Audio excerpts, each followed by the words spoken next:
अस्सलाम वालेकुम गाइस, कैसे हैं आप सब। वीडियो का टाइटल देख के तो पता चल ही गया होगा आप सबको।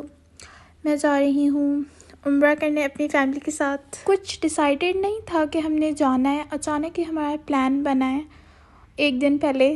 तो हमने जल्दी जल्दी पैकिंग की है और सुबह 6 बजे का टाइम था। 6 बजे निकलना था हमें बस स्टैंड की तरफ, और पापा के फ्रेंड हमारा वेट कर रहे थे, वही हमें लेके गए थे बस स्टॉप की तरफ। और उन्हें पता नहीं क्या जल्दी मची हुई थी उन्हें पता नहीं इतनी जल्दी क्या थी कि वो इतनी तेज़ गाड़ी चला रहे थे। मतलब मेरा सर 2 दफ़ा बजा है, इतनी तेज़ वो चला रहे थे। मतलब मुझे ऐसे लग रहा था जैसे उम्रे से पहले ही मैं अल्लाह की तरफ चली जाऊंगी, लेकिन थैंक गॉड मैं बच गई। उन्हें जल्दी इसलिए मची हुई थी, उन्हें लग रहा था कि हम लेट हो जाएंगे और बस निकल जाएगी, लेकिन हम लोग टाइम पे पहुंच गए थे और कुछ लोग तो आए ही नहीं थे अभी तक। तो बस ऑलमोस्ट 15-20 मिनट्स तो ऐसे ही खड़ी रही है। रफ़ा से 2 बस जा रही थी, एक में थे आदमी वगैरह और जो हमारी वाली बस थी वो फैमिली बस थी। मैं बहुत ही ज़्यादा खुश थी, मतलब मैं बता नहीं सकती, मैं बहुत ज़्यादा खुश थी। मतलब एक्सप्लेन नहीं कर सकती मैं कितनी ज़्यादा खुश थी, क्योंकि मैं पूरे 1 साल बाद जा रही थी उम्रा करने। और सैड भी थी क्योंकि मेरी बुलबुल घर की तरफ छूट गई थी। मेरी बच्ची वहीं घर पे थी और मैं जा रही थी, लेकिन मैं खुश ज़्यादा थी। बस बुलबुल के लिए थोड़ी सैड थी कि पता नहीं क्या होगा उसका। जिन लोगों को नहीं पता कि बुलबुल कौन है, तो बुलबुल मेरी बिल्ली है क्यूट सी, देखी होगी आप लोगों ने मेरे फर्स्ट व्लॉग में, नहीं देखी तो जाके देखें। और गाइस ये है सिटी बक्का, ये रफ़ा से 2 घंटे दूर है।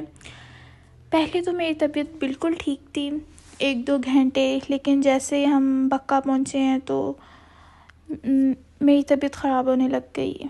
एक तो मेरा दिल बहुत घबरा रहा था और साथ में मुझे ऐसे फील हो रहा था जैसे वॉमिटिंग स्टार्ट हो जाएंगी तो मैं अपनी बहनों को कह रही थी कि कब पहुँचेंगे हम। मतलब इतना भी टाइम था, इतना ज़्यादा सफ़र था, लेकिन मुझे पता भी था, लेकिन मेरी तबीयत ख़राब हो रही थी, इसलिए मैंने कह रही थी कि कब पहुँचेंगे। बस में बैठना मुझे सूट नहीं कर रहा था, पता नहीं क्यों। मैं पहले भी ट्रैवल कर चुकी हूँ बस में, लेकिन इस दफ़ा पता नहीं क्या हुआ, ठीक तबीयत नहीं हो रही थी मेरी। मुझे तो इन बस वाले ड्राइवर्स पे बहुत गुस्सा आ रहा था, पता नहीं क्या मसला है इनके साथ। ज़्यादा देर रुकना ही नहीं चाहते हैं कहीं, कहीं भी ये लोग रुकना ही नहीं चाहते थे, बस इन्हें भी जल्दी थी। मुझे बहुत गुस्सा आ रहा था, लेकिन मैंने कंट्रोल किया है। सो गाइज़ मैं आपको बताती हूँ, रफ़ा से हम बक्का गए हैं, बक्का से हम हाइल गए और हाइल से हम मदीना, और मदीना पहुँच चुके हैं। बातों बातों में देखें हम मदीना पहुँच गए हैं। गाइज़ ये जो बस वाले होते हैं ना, मतलब अगर हम बाय बस ट्रैवल करते हैं तो ये लोग हमारी सिटी से हमें सीधा मदीना लेके जाते हैं। मदीना में सिर्फ मस्जिद अल मिकात लेके जाते हैं और वहाँ से सीधा हमें मक्का की तरफ ले जाते हैं। मतलब इतना गुस्सा आ रहा था मुझे, लेकिन मैंने खुद पे कंट्रोल किया। मतलब अल्लाह सुब्हाना व तआला जिनसे सबसे ज़्यादा मोहब्बत करते हैं, हमारे प्यारे नबी हज़रत मोहम्मद सल्लल्लाहु अलैहि वसल्लम, आप उनके शहर जा रहे हैं और उनकी मस्जिद नबी ना जाएं, कितनी अजीब बात है। एनीवे मैंने अपना गुस्सा कंट्रोल किया।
और गाइस यहाँ हम मस्जिद अल मिकात पहुँच गए थे और मुझे था कि मैं जल्दी जल्दी बस से निकलूं। और गाइस दोबारा से मुझे इतना गुस्सा आ गया जब हम मस्जिद अल मिकात पहुँचे तो इन लोगों ने कहा आपके पास सिर्फ 30 मिनट्स हैं, नहा के आ जाए वापस। मतलब नहा के एहराम बांध के। मर्दों की तो समझ आती है, वो तो जल्दी नहा लेते हैं, उनका कोई मसला भी नहीं है। लेकिन औरतों का तो सोचें, नहाने के बाद बाल होते हैं, उन्हें सुखाना होता है। और मेरे साथ इतना बुरा हुआ गाइस, नहाने के बाद मैंने ऐसे ही अपने गीले बाल जल्दी जल्दी ऐसे ही गीले बालों का जूड़ा बनाया और फिर जाके मैंने 2 नवाफिल अदा किए मैंने मस्जिद में। और उसके बाद हम फिर भी लेट हो गए थे और वो बस वाले हमारा मुंह देख रहे थे, मतलब गुस्से से कह रहे थे। लेकिन मैंने अपने दिल में कहा कि मुझे कोई फ़र्क नहीं पड़ता है। इतने भी गुस्से वाले नहीं थे, मतलब जब हम लास्ट टाइम गए थे ना बस में, वो लोग तो इतने गुस्से वाले थे, वो तो ऐसे बंदों को छोड़ के चले जाते थे। मतलब हम ही नहीं छोड़ के गए, और थे लोग मतलब आदमी वगैरह थे, उन्हें छोड़ के ऐसे चले गए थे। लेकिन ये वाले मतलब उनसे तो बेहतर थे, ये इतना गुस्सा नहीं करते थे और ना ही इन्होंने सोचा ऐसा कुछ छोड़ के जाने वाला। मदीना से मक्का तक का सफ़र 4 घंटे का है। रोज़ा तो हमने मस्जिद अल मिकात में खोल लिया था, ज़्यादा टाइम नहीं था हम सब के पास, तो हमने सिर्फ जूस ही पिया था और बस जाके रुकी थी। ऑलमोस्ट 1 या 2 बजे रुकी थी वो भी सहरी के लिए। यहाँ भी इन लोगों ने ज़्यादा टाइम नहीं दिया था, बस 20-25 मिनट दिए थे, वो भी ज़ाया हो गए। खाना रेडी होते होते वो मिनट्स भी गए हमारे, तो बस मैं क्या ही बोलूँ अब। गाइस मदीना और मक्का में तो फीलिंग्स ही कुछ और होती हैं, वहाँ की वाइब्स ही अलग हैं, बहुत रौनक होती है वहाँ।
सो गाइस 4 घंटे के सफ़र के बाद हम मक्का पहुंच गए थे और बस वालों ने हमें हमारे होटल पे उतार दिया था और उन लोगों ने बस हमें 1 दिन का टाइम दिया था। उन्होंने कहा था 1 दिन का टाइम है बस, उसके बाद फजर के बाद निकलेंगे हम मदीना के लिए। गाइस मुझे तो ये होटल बहुत बहुत पसंद आया था, बहुत प्यारा होटल था। इस होटल का नाम था पार्क इलिट होटल और नेक्स्ट वीडियो में मैं इस होटल का टूर दूंगी और साथ में आपको अपना रूम भी दिखाऊंगी। गाइस जो हमारे साथ गए थे ना, मतलब बस में जो फैमिलीज़ गई थी उनमें इजिप्शियन लोग थे और वो लोग इतना बोल रहे थे कि मैं बता नहीं सकती, सभी डिस्टर्ब हो रहे थे। मैं तो कुछ ज़्यादा ही हो रही थी क्योंकि मेरे जो सामने बैठे हुए थे ना, मतलब मेरे जो आगे बैठे हुए थे, वो तो इतना बोल रहे थे, मतलब 1 मिनट के लिए भी वो लोग चुप नहीं हुए। सारा दिमाग खा गए वो लोग मेरा। मतलब जब मैं रफ़ा से मक्का तक गई हूँ तब वो लोग मेरा दिमाग खा रहे हैं, और जब मैं वापस आई हूँ तब भी वो लोग शुरू हुए थे, मतलब चुप करना ही नहीं चाहते। फिर मैं तो सोच रही थी कि लास्ट टाइम जिस बस में हम गए थे ना, वो उनमें आदमी थे और हमारी एक फैमिली थी। फिर मैं सोच रही थी फैमिली से बेहतर तो है आदमियों के साथ जाना, मतलब बस पे सिर्फ आदमी होना तो खामोशी रहती है, ज़्यादा रोला नहीं डालते। होटल की बस ने हमें लेके जाना था मस्जिद अल हरम। मतलब जितने भी लोग थे सबको लेके जाना था, उसी का हम वेट कर रहे थे। हमें 2 रूम्स मिले थे। माशाल्लाह से हमारे फैमिली मेम्बर्स ज़्यादा हैं, इसलिए हमें 2 दिए थे। और जाते साथ तो मैंने और मेरे छोटे सिबलिंग्स ने तफरी की, और फिर पापा मामा सब ने रेस्ट किया, खाना खाया, और फिर हम वापस आ गए थे वज़ू करके मस्जिद अल हरम के लिए। बाद में हमें पता चला जो होटल की बस है वो फजर की अज़ान के बाद आएगी, तो हम दोबारा से जाके रेस्ट किया है। हम सब ने दोबारा से जाके रेस्ट किया, और रेस्ट करना बनता भी था क्योंकि अब हमने उम्रा रोज़े की हालत में करना था, और बंदा बहुत थक जाता है उम्रा करते हुए। ऊपर से अगर आप इतनी दूर से ट्रैवल करके आए हैं, वो भी बाय बस। मैंने तो हिम्मत की और मैंने सोचा मैं तो रोज़ा रखूँगी, जो मर्ज़ी हो जाए। पहले मेरी हालत ख़राब हो गई थी, लेकिन अब मैंने सोचा मैंने हर हाल में रोज़ा रखना ही रखना है, ज़्यादा सवाब मिलता है। एज़ यूजुअल गाइस, यहाँ भी मेरा भाई मुझे इग्नोर कर रहा था, मुझे मुँह नहीं लगा रहा था। एनीवे, सुबह हो गई थी हमें वेट करते करते, और बस आ गई थी, लेकिन लोग इतने नहीं आए थे। और इस बस ड्राइवर की बेवकूफ़ी देखें, उसने मेरी छोटी बहन को, मतलब उसके बाजू को बीच में दे दिया। वो जा रही थी अंदर और उसने दरवाज़ा बंद कर दिया, और उसका हाथ बाजू वगैरह सब फंस गया। फिर पापा ने निकाला है। पापा बहुत गुस्से में थे और काफ़ी गुस्सा किया, मतलब उस बंदे को, उस ड्राइवर को सीधा किया पापा ने। फिर गुस्सा करना बनता भी था उसके ऊपर, उसे ध्यान रखना चाहिए ना, लोग जा रहे हैं उम्रा के लिए और वो अपनी बेवकूफ़ियाँ कर रहे हैं। मतलब मेरी बहन की जगह कोई और भी हो सकता था, उसे ध्यान रखना चाहिए।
और यहाँ मेरी हार्ट बीट थोड़ी तेज़ हो गई थी। मैंने जैसे ही मक्का रॉयल क्लॉक टावर देखा तो मेरी हार्ट बीट तेज़ हो गई थी। वो जैसे पास आता जा रहा था, फील हो रहा था कि अल काबा नज़दीक है, तो बहुत खुशी हो रही थी मुझे। जाके देखा तो रश ही इतना ज़्यादा था, और ऊपर से इतनी ज़्यादा गर्मी थी, और सब ने रोज़ा भी रखा हुआ था। मेरी फैमिली में तो कुछ ऐसे मेंबर्स हैं जिन्हें मतलब रोज़ा रखने के बाद उन्हें चक्कर आते हैं। जब भी हम उम्रा के लिए जाते हैं तो उन्हें चक्कर आते हैं। मैंने जाके नोट किया मस्जिद अल हरम को ये लोग और ज़्यादा मज़ीद बड़ा कर रहे हैं। कुछ ऐसी जगह भी थी, कुछ नहीं मतलब काफ़ी ऐसी जगह थी जो अभी अंडर कंस्ट्रक्शन में थी। मस्जिद को और ज़्यादा बड़ा बना रहे हैं।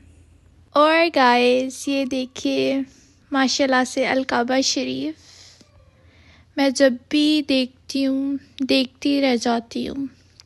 अल्लाह ताला हर मुस्लिम के नसीब में काबा शरीफ देखना नसीब करें, आमीन। गाइस हमारे फ़लस्तीनियन और ईरानियन मुस्लिम ब्रदर सिस्टर्स को अपनी दुआओं में ज़रूर याद रखें और उनके लिए दुआ करें। अल्लाह उन्हें अपनी हिफ्ज़ व ईमान में रखें और अमन और सुकून अता करें, आमीन। सो अब हम तवाफ़ करने लगे थे। तवाफ़ के 7 चक्कर लगाएंगे अल काबा के अराउंड, और मैं बता नहीं सकती अपनी फीलिंग्स, मतलब फंसी गई थी मैं लोगों में। लोगों ने मुझे दबा लिया था मतलब मेरा बचना मुश्किल था, और ये लोग वही समझ सकते हैं जो उम्रा कर चुके हैं और तवाफ़ में उनके साथ हुआ है। जैसे कि मेरे बहन भाई समझ सकते हैं मेरी ये फीलिंग्स, उनके साथ भी सेम हुआ है। मुझे तो दबा ही लिया था लोगों ने, मतलब ना आगे जाने दे रहे थे वो लोग, ना पीछे जाने दे रहे थे। और अब्दुल्ला क्यूटी को तो यहाँ चक्कर आ रहे थे, पता नहीं क्या हुआ था इससे, पहली दफ़ा ये हुआ है इसके साथ। जब छोटा था ये तब तो ये ज़रा भी नहीं डरता था, अब इस दफ़ा इसे पता नहीं क्या हुआ है, मतलब मैं बता रही हूँ ना अजीब तरह से धक्के पड़ रहे थे सबको, तो ये भी बेचारा डर गया था और इससे तो चक्कर ही आने लग गए थे।